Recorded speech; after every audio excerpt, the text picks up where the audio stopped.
Well, it's another great moment to talk sport on Sports Central. Of course, this is Atlantic Television, and my name is Praise Alunge. A pleasure once again. If you don't love sport, can I tell you something? Sports is life. And welcome to the show. On the show at this time, NFF clears 11 candidates for the presidency race. Sadiq Umar ruled out of this season. Not forgetting the UEFA Champions League match day 2 tonight and as well on Wednesday night. Plus stories in tennis and boxing. Stay with us.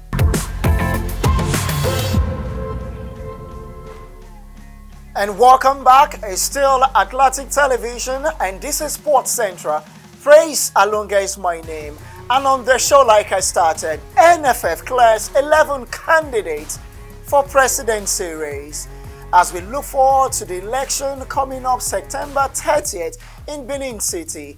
And that will be an election to, of course, give us a new leadership in the Nigerian Football Federation. But before we talk about declared candidates, 2 were disqualified. The election committee has disqualified 2 of the aspirants who are seeking to contest for the post of the Nigerian Football Federation and also to be part of the Nigerian Football Federation's board. They are the current NFF first Vice President, Sheyi Akinwumi, the current second Vice President as well, and the defunct LMC Chairman in person of Shehu Deko. Not forgetting as well the current Chairman of Chairmen. His name is Ibrahim Musa Gusau.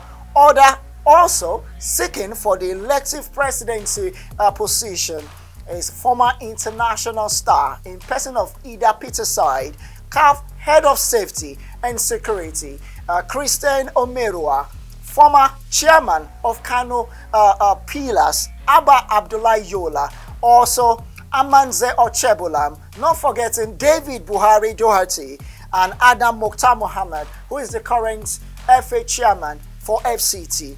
Sulaiman Kwande also, Musa Amadu complete the list of the presidential aspirants. 11 of them contesting for the post being held by Melvin Amajo Pinnick. And I don't know, who do you think deserve to be the NFF president? That's exactly the first question on the show. Who are you rooting for to be the NFF president? All you need to do is go to our social media platform, add your voice to the conversation, like our pages, make sure you drop your comments as well to be part of this conversation. Once again, who is your ideal president of the Nigerian Football Federation? Again, we can't stop talking about this because if you look at the current NFF president being held by Amajo Melvin Pinnick, many have said, well, maybe not unkind words, but if you look at the performances of Team Nigeria in major tournaments, looking at the Super Eagles of Nigeria failing to qualify for the World Cup, looking at the Nigerian Chan Eagles failing as well to qualify for the Chan tournament before Algeria in 2023. Also, the Super Falcons of Nigeria that were knocked out in the quarter-final stages of the Women's African Cup of Nations that was hosted by Morocco and won by South Africa in July. Not forgetting as well the Under-20 Women's World Cup that was played in Costa Rica when Nigeria also was knocked out at the quarter-final stages. We only depend on the Under-17 girls, the Flamingos, who will be in action later in India in October. Hopefully, they will be able to win something. And you want to listen to NFF president talking about the progress after 8 years in office. Many Nigerians are disappointed with the way our team have actually performed when it comes to major tournaments. The new board's got a lot to do when they come on board. And that is why I'm asking, who is your ideal NFF president? Go to the social media platform. Always add your voice, drop your comment, and we'll get back to talking about that. As the election progresses, we'll keep giving you updates concerning what to expect and who are the main candidates and who also and who do you think might not just be having a chance of winning the vote. But it's not about you and I to vote. It's about the elective congressmen. They will be the one to decide who would vote. And this time around, we are looking forward to about 111. Unlike the other previous elections that you see about 42 elective congressmen deciding the fate of Nigerian football hierarchy. But this time around, over 111 or close to 111. And so we have a lot in place to decide who would lead the seat of the Nigerian Football Federation. Who exactly also with the presidency be backing, and also the sports minister, Sunday Gary. You get to know more as we continue looking at what we should expect when the election itself takes a center stage. Away from the election story, let's go straight to what transpired at the weekend. Nigerian team were in action. In fact, 4 Nigerian NPFL clubs were in action at the continent, talking about in the CAF Champions League and also the CAF Confederations Cup. Guess what? 2 teams represented Nigeria in the CAF Champions League. 2 also represented the country in the CAF Confederations Cup. Rivers United, they won the NPFL title last season. And because of that, you automatically qualifies for the CAF Champions League. Plateau United, they finished second. And because of that as well, they also progressed to the highest hierarchy in African club football, which is the CAF Confederation. And the second, the top actually, CAF Champions League, just to mention. But the CAF Confederations Cup, oh dear, it was Remo Stars that finished third in the NPFL or just concluded league, and Kwara United represented also in the CAF Confederations Cup because they were the best 4th team in the league. This year, just to put a record straight, because you might be thinking, Praise, come on, what's going on? It should be the winner of the Nigerian ITO Cup, the one we call the Federations Cup. Yes, but unfortunately, NFF did not start the Federations Cup on time, and so LMC, in their wisdom, alongside the NFF, decided to pick the best 4th team in the league, and that was how Kwara United joined the race. But that's not the story. The story is Kwara United on Sunday were in action, and of course at the Mobolaji Stadium in Lagos. They are adopted home now for this CAF Confederations Cup, and they won their game by 3-0. Yes, that's it. They won the game by 3-0. Rivers United also, they were in action against Watanga FC, and they also were very good in Port Harcourt. They won the game by 3-0. For Kwara United, they played against a Duane side of Niamey, a team from Niger Republic. Well, no pedigree, you would say, in the preliminary rounds, but again, 3-0 is a huge scoreline. The players that got the goals for them just when the game actually kick-started, first was Paul Sampson, former Abia Warrior star. He was the man that actually scored first for his side before the other 2 goals, a brace actually coming through from Wasiu Jimo, who scored twice for Kwara United in the game. These are not the 2 teams that also did well, like I said. Remo Stars, they went away from home. In fact, their game was against Fars of Rabat in Morocco, Rabat precisely, and they played out a 1-1 draw. Remo Stars held host Ashfal, or you call them Fars of Rabat, 1-1 at the State Prince Molal Abdallah in Rabat on Sunday night. The visitors put up a good performance on their maiden appearance at the continent. Something is working for this side. Talking about Remo Stars, they look like a well-packaged club. And let me just push this to you. Tell me the club you think has got the best branding and also best packaging in the Nigerian Professional Football League. Many might be going the Southwest club, but let me get to hear from you. Also, reach us via our social media platforms, the platform we have for this conversation. Drop your thoughts. You tell me the club in Nigeria you are thinking has got the best packaging when it comes to how they approach their online social media, their digital space, and also how they communicate with the fans, putting their stories out there. Also the proper packaging of their merchandising, their kits, and their general administrative setup. Any club in Nigeria you think has got the best, why not? Let me know. But let me also talk about Plateau United. They've also kicked off their CAF Champions League campaign with a 2-2 draw against a Gabonese side, AS Stade Manjid. The game was played on Saturday, and former Nigerian goalkeeper Peter Rufai quite delighted with the performances of this team and saying they should go all out in the return leg of these games to win their matches. But for me, as someone that has actually followed the NPFL League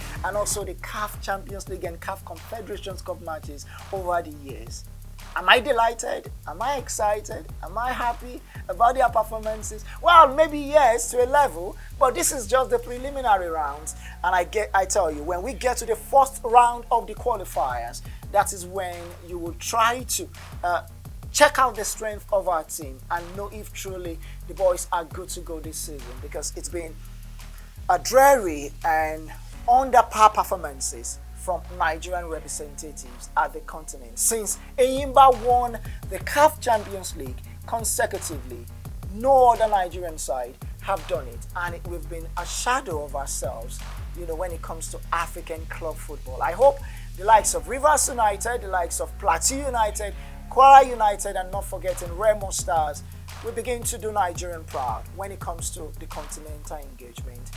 Our next story is on a sad note, but we'll take that after this commercial. Stay with us.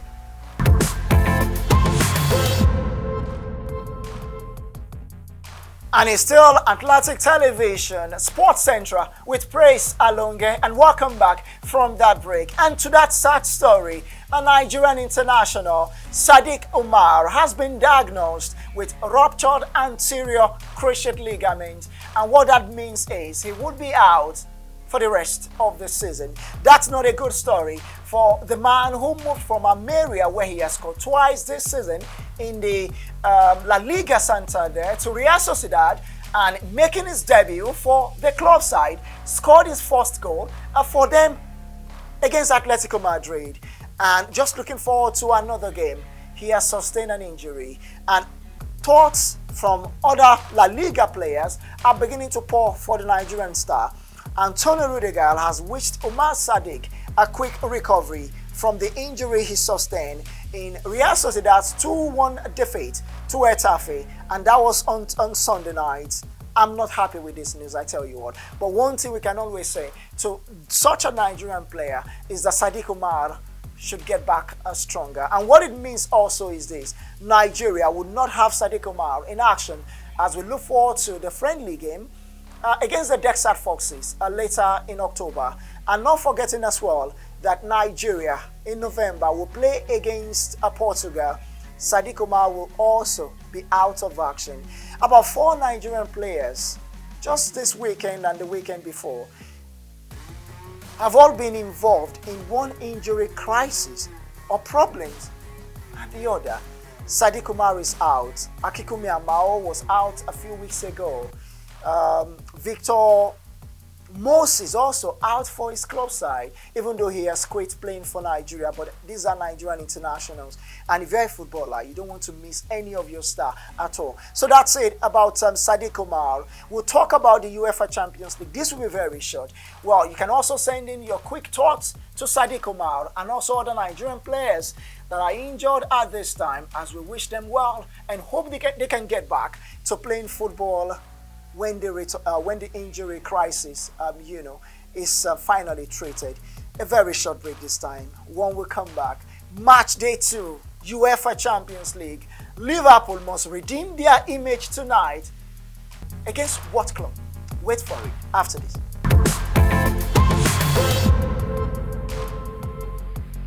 Welcome back. Well, tonight, match day 2 in the UEFA Champions League is set for Tuesday night and also Wednesday. Are you excited about it? Are you looking forward to the biggest club competition? Of course, in Europe, that has to be the UEFA Champions League. And tonight, for the Tuesday fixture, Victoria Pleasant will take on Inter Milan in Group C.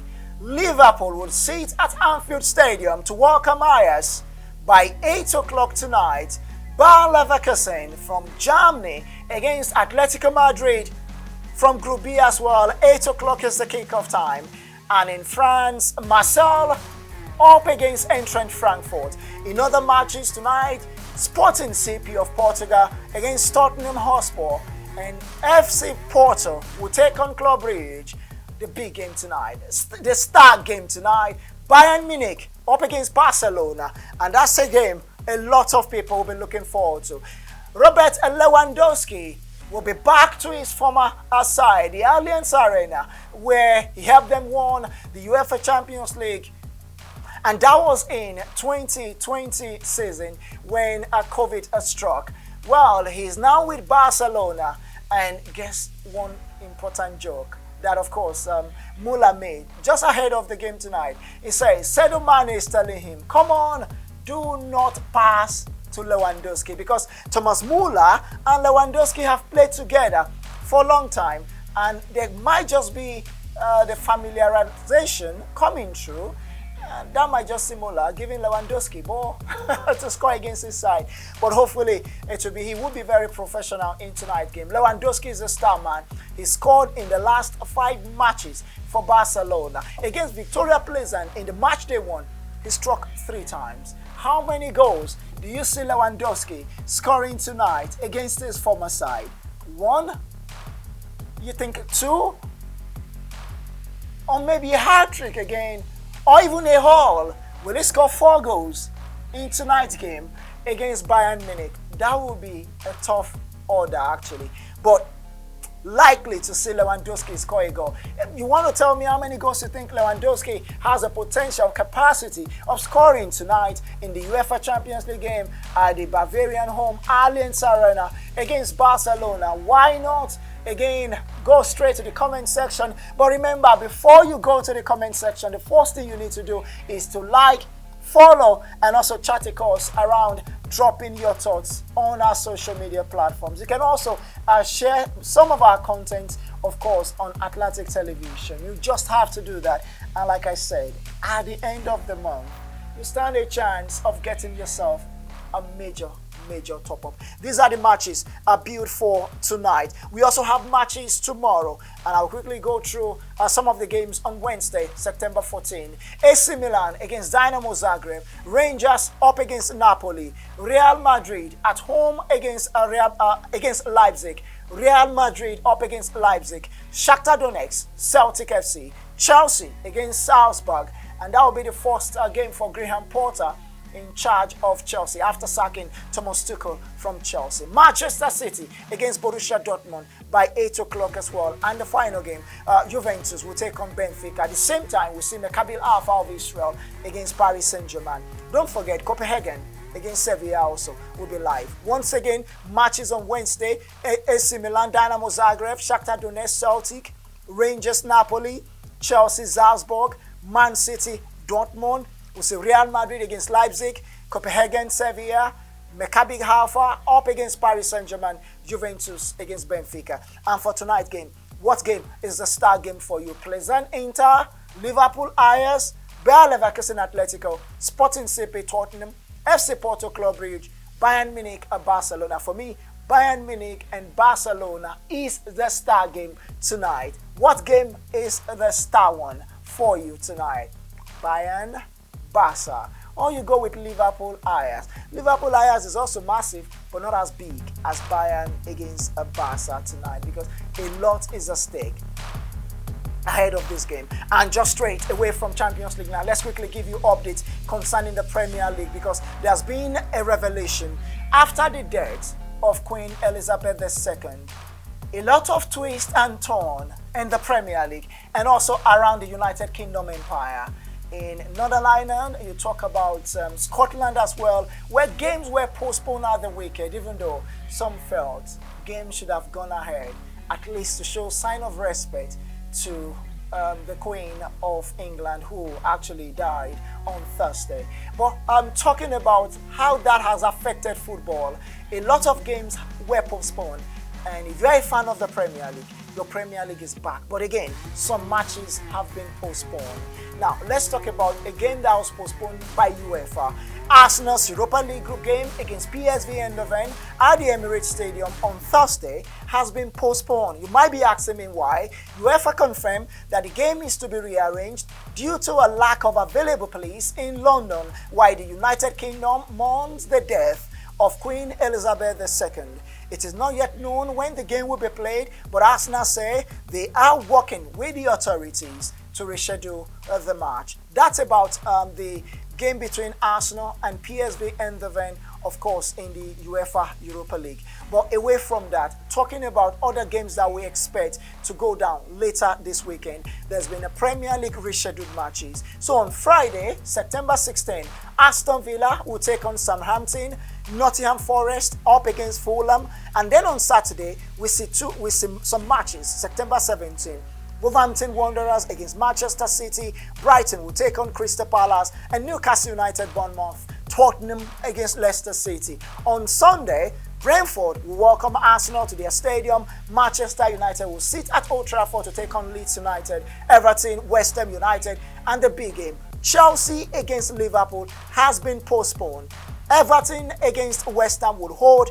Also, Manchester United, Leeds United has been postponed. And not forgetting Brighton against Crystal Palace have been postponed. Now, the Premier League statement reads, following extensive consultation with clubs, police, local safety, advisory groups, and other relevant authorities, there was no other option but to postpone 3 matches. And the matches are Brighton, Crystal Palace, Manchester United, Leeds United, Chelsea, Liverpool. So if you're a fan of these teams, sorry, you will not be watching this game.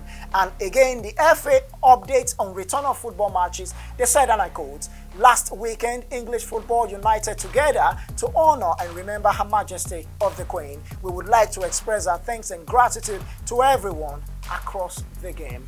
Let's just leave it at that. And finally, on the show, this would come after the final break. Let's talk some tennis and boxing. Have you heard of Carlos Alcaraz before? Do you know Tyson Fury? If you're a boxer, you should know him. We'll talk about them after this.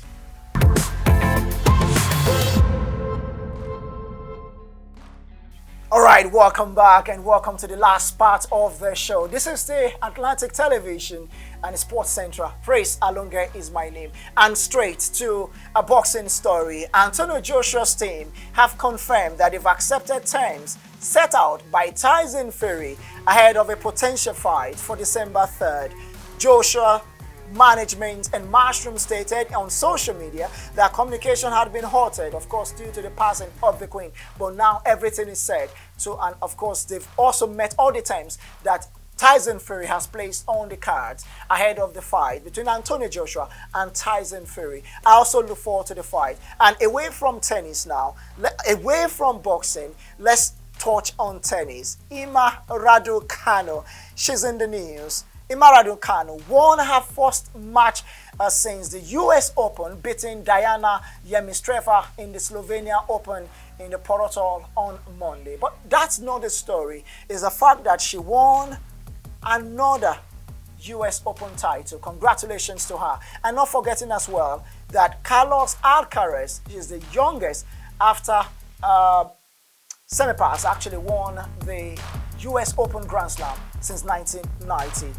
And is a Spaniard. Carlos Alcaraz claimed his maiden Grand Slam title at the US Open on Sunday night to become the youngest man to be ranked world number 1. 19-year-old came out on top, winning 6-4, 2-6, 7-6, 6-3 at the Arthur Ashe Stadium, and that was his first. Congratulations also to Carlos Alcaraz of Spanish descent, and not forgetting Raducanu also, a young star, young athlete in tennis. Doing themselves, their family, the world of tennis are proud, and we look forward to their great future. The likes of Serena Williams, you talk about Roger Federer, Rafael Nadal, Novak Djokovic, Andy Murray, they're gradually widening up, but they've also given us something glorious in tennis. And that's the size of the show. Thank you for watching. Don't forget, you can always follow us on our social media platform. Always like, share, drop your comments, and be part of our conversation as always. I'm Praise Alonge. Thank you for watching and see you next time.